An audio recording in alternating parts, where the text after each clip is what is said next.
პირველ კორინთელთა მე-13 თავში წერია, რომ სიყვარული არ იამაკებს. მეორე მხრივ იერემიას წიგნში წერია, რომ უნდა ვტრაბახობდეთ. შეიძლება ვიფიქროთ, რომ ეს ცოტა წინააღმდეგობრივია.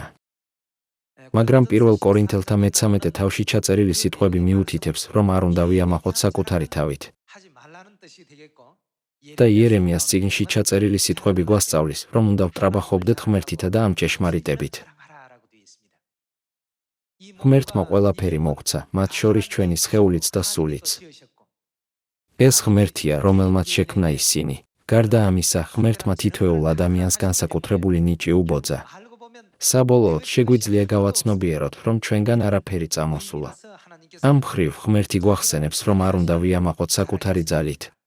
თუ ვინმე საკუთარი თავით იამაყებს, შეიძლება გავიგოთ, რომ მას სიყვარული არ აქვს. სხვა სიტყვებით რომ ვთქვათ, ის ღვთის ჭეშმარიტებას შორდება.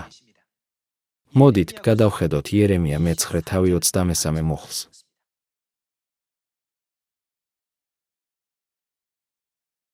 ასე თქვა უფალმა, თავს ნუ შეიქებს ბრძენი თავისი სიბრძნით და თავს ნუ შეიქებს ძლიერი თავისი ძალით და თავს ნუ შეიქებს მდიდარი თავისი სიმდიდრით.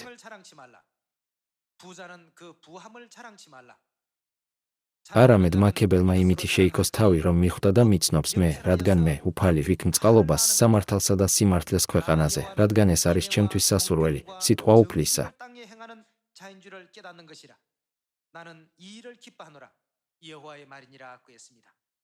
ამ მუხლის კითხვისას შეიძლება ზოგიერთმა იფიქროს, რომ ღმერთი ძალიან თავმომწონე და დიქტატორულია.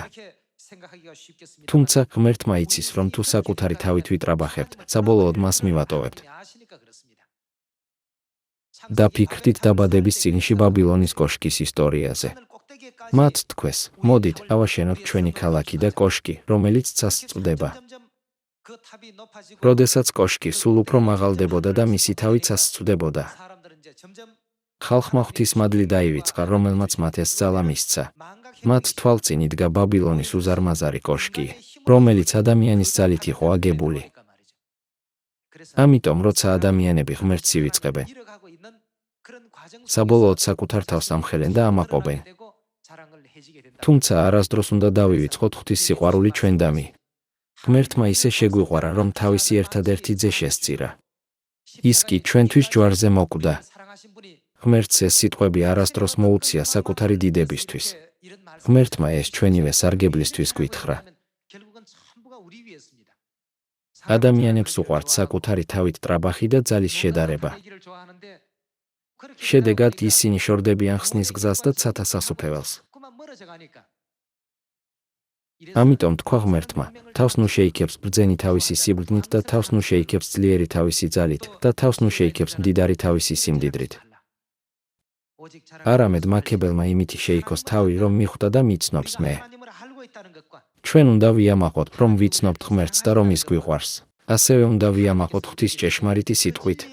ღმერთმა თქვა ეს, რადგან ამით ხარობს იგი. იმედი მაქვს, რომ ყველა ჩვენგანი შეძლებს ღმერთით.